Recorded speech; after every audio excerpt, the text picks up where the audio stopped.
COVID-19 staff training, policies and procedures.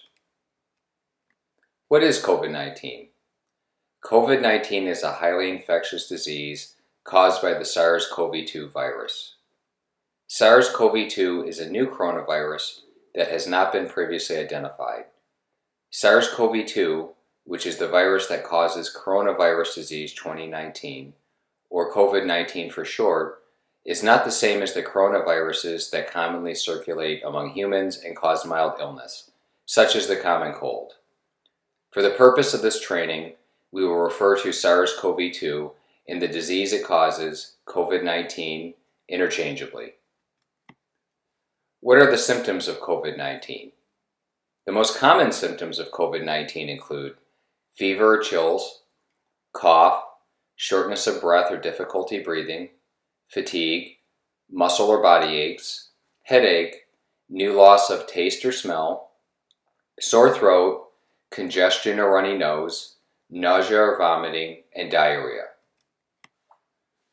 How does SARS-CoV-2 spread? The virus is thought to spread mainly from person to person. SARS-CoV-2 is spread through respiratory droplets produced when an infected person coughs, sneezes, or talks. These respiratory droplets can land in the mouths or noses of people who are nearby or possibly be inhaled into the lungs. SARS-CoV-2 can travel at least 13 feet by aerosols that are emitted by breathing or speaking. SARS-CoV-2 can linger as droplets in the air for up to 3 hours.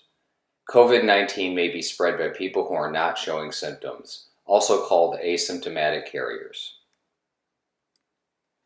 It may be possible that a person can get COVID-19 by touching a surface or object that has the virus on it, and then touching their own mouth, nose, or possibly eyes. This is not thought to be the main way the virus spreads, but science is still learning more. How long does SARS-CoV-2 live on surfaces? A recent study published in the New England Journal of Medicine states that SARS-CoV-2 may live on cardboard for 24 hours, stainless steel for 48 hours, and plastic for 72 hours. What is the library doing to protect staff and the public from COVID-19? In accordance with the governor's executive orders, the library has implemented a pandemic policy and reopening procedure.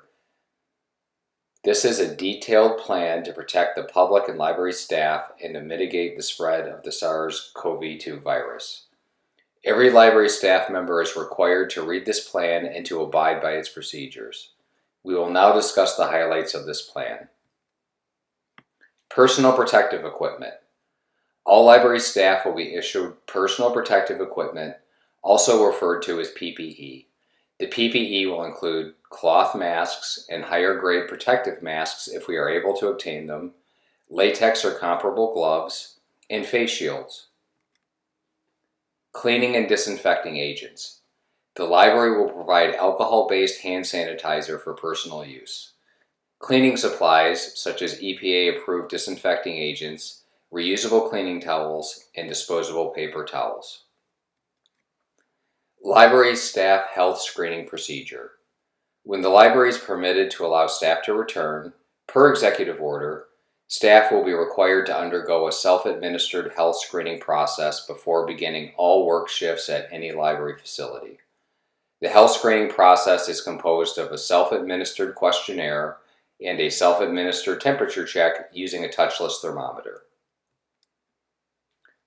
Library staff will be required to ask themselves a series of questions, such as, in the past 24 hours, have you experienced a fever or felt feverish, new or worsening cough, shortness of breath, sore throat, diarrhea, muscle aches, chills or repeated shaking with chills, new loss of taste or smell. Is your temperature 100.4 degrees Fahrenheit or higher? If the answer to any of the preceding questions is yes, the staff member will be required to inform their supervisor and leave the premises immediately. The staff member will be asked to self-isolate at home and contact their primary care physician's office for direction. The staff member will not be allowed to return to work without permission from their primary care physician and after discussing the matter with their immediate supervisor. As part of the questionnaire, the staff member will be required to ask themselves a few more questions. In the past 14 days, have you had close contact with an individual diagnosed with COVID-19 or traveled internationally? If the answer to either of these questions is yes, the staff member will be required to inform their immediate supervisor of the situation so the appropriate health measures may be taken. Before returning to work, all library staff, including administrative staff and supervisors, will be required to sign and submit a document affirming they will comply with all mandated pandemic safety practices, submit to the pre-shift self-administered health screening, honestly answer the health screening questions, and report any concerns revealed by the health screening to their supervisor.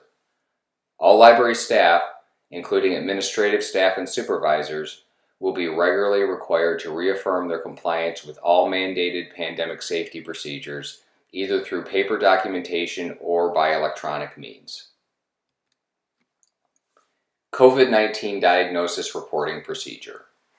If a library staff member is diagnosed with COVID-19, the staff member must report their diagnosis to the Associate Director immediately. The Associate Director will report the positive diagnosis to the Van Buren Cass District Health Department immediately. The Associate Director will immediately report the positive diagnosis to any coworkers and library vendors who may have come into contact with the infected individual. The library will not disclose the individual's identity. If the infected staff member has been present at their library branch within 7 days of receiving the diagnosis, that library branch will be closed for a period of 24 hours. After 24 hours, the branch will be thoroughly cleaned before it will be reopened. Any library staff who are in close proximity with the infected individual, which is less than 6 feet for a period of 15 minutes or longer, are required to self-quarantine for 14 days and are required to be symptom-free before reporting back to work. If a library staff member has a member of their household that is diagnosed with COVID-19, that staff member must report the diagnosis to the Associate Director immediately so the safe and appropriate action may be determined.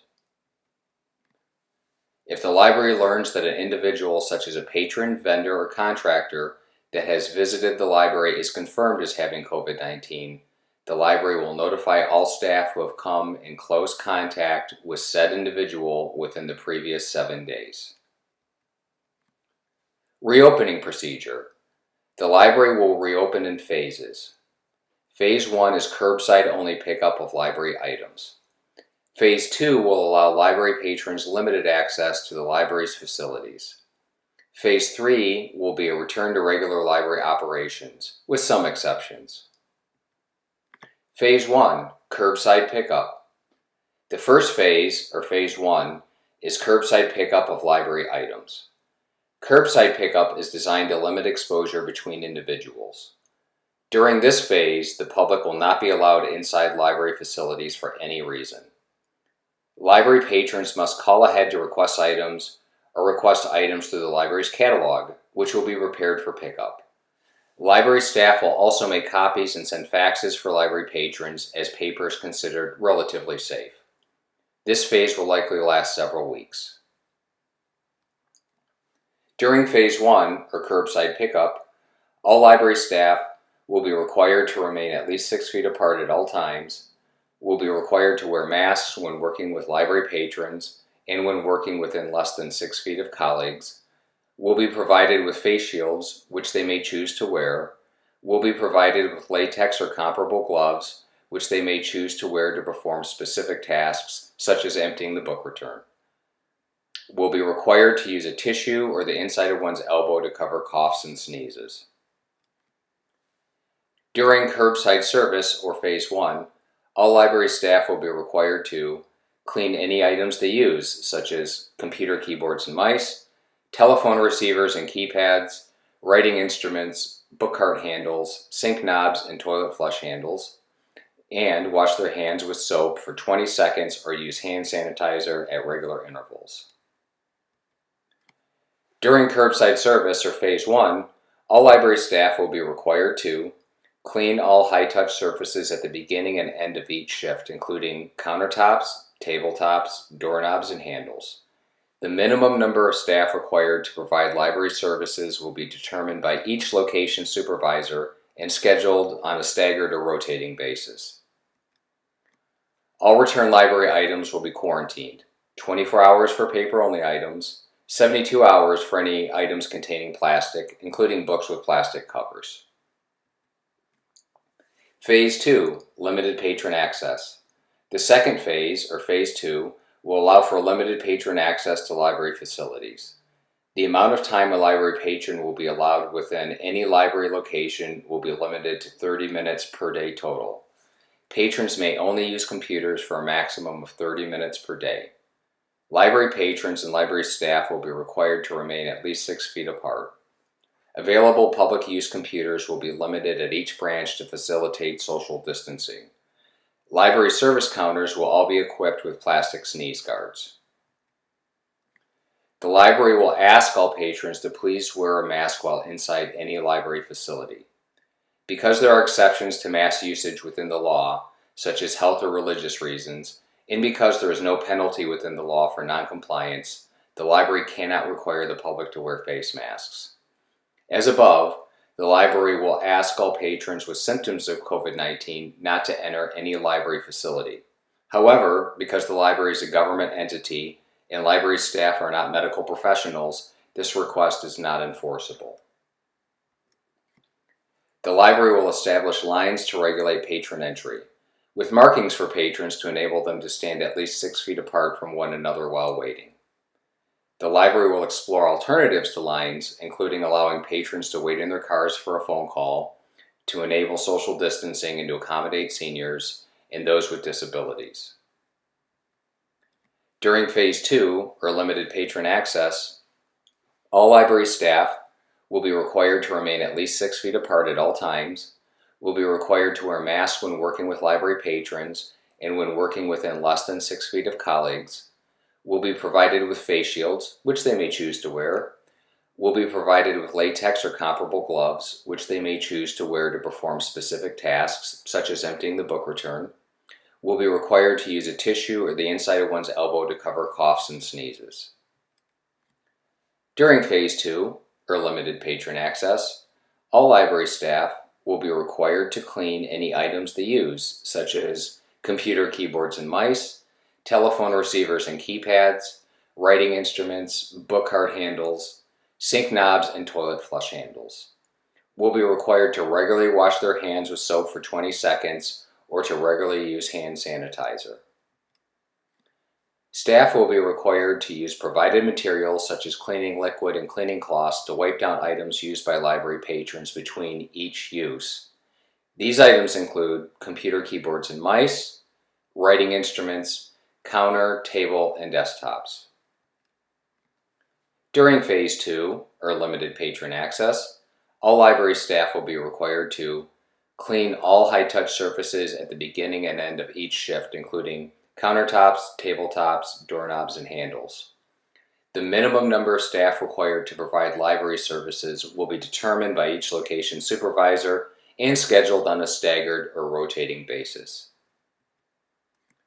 All return library items will be quarantined. 24 hours for paper-only items, 72 hours for any items containing plastic, including books with plastic covers. Phase 3, near normal operations. The third phase, or Phase 3, will be a resumption of most normal library operations, with a few exceptions. The library will not conduct in-person events or classes. Public meeting room use, with the exception of library board meetings, will not be allowed, likely through the end of 2020. Further requirements and protocols have not been determined at this time. Worksite COVID-19 Control Supervisors. A Worksite COVID-19 Control Supervisor must be on duty at all times while staff are on site at any library location. The Associate Director is designated as the Webster Memorial Library Worksite Supervisor, who will implement, monitor, and report on the COVID-19 control strategies enumerated in this plan. The branch librarians are designated as the Worksite COVID-19 control supervisors for their respective library locations.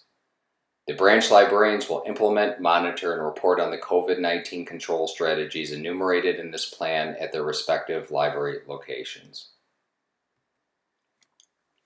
If the associate director or branch librarian will not be present when staff are scheduled for work at their respective library locations, these individuals will appoint another staff member to act as the Worksite COVID-19 control supervisor in their stead. All Worksite COVID-19 control supervisors must report the compliance efforts of the COVID-19 control strategies enumerated in this plan to their immediate supervisor on a regular basis. All Worksite COVID-19 control supervisors must report any deviation from the COVID-19 control strategies enumerated in this plan to their supervisor immediately. Reporting unsafe working conditions. All library staff members are required to report unsafe working conditions or any deviation from the COVID-19 control strategies enumerated in this plan to their supervisor immediately. Enhanced leave benefits. Congress recently passed the Families First Coronavirus Response Act, which requires the library to provide staff with paid sick leave or expanded family and medical leave for specific reasons related to COVID-19. These provisions will apply from April 1st, 2020 through December 31st, 2020. The Act requires the library to provide up to 2 weeks or a part-time staff member's 2-week equivalent of paid sick leave based on the regular rate of pay at 100%, up to $511 daily and $5,110 in total if the staff member is subject to a federal, state, or local quarantine or isolation order related to COVID-19, or has been advised by a healthcare provider to self-quarantine related to COVID-19, or is experiencing COVID-19 symptoms and is seeking a medical diagnosis. Up to 12 weeks expanded family and medical leave at 2/3 regular pay, up to $200 daily and $2,000 in total if the staff member is caring for an individual who is subject to a federal, state, or local quarantine or isolation order related to COVID-19, or has been advised by a healthcare provider to self-quarantine related to COVID-19. Up to 12 weeks of expanded family and medical leave paid at 2/3 regular rate of pay, up to $200 daily and $12,000 in total if the staff member is caring for their child whose school, place of care, or child care provider is closed or unavailable due to COVID-19 related reasons. For more information about these leave benefits, please speak with your immediate supervisor. After viewing all training materials and reading the library's pandemic policy and reopening plan, if any staff member still has questions, please contact Library Director Dan Hutchins via email at dhutchins@vbdl.org or via telephone at 248-895-7240. Thank you for your help, dedication, and support. We will get through this difficult time together.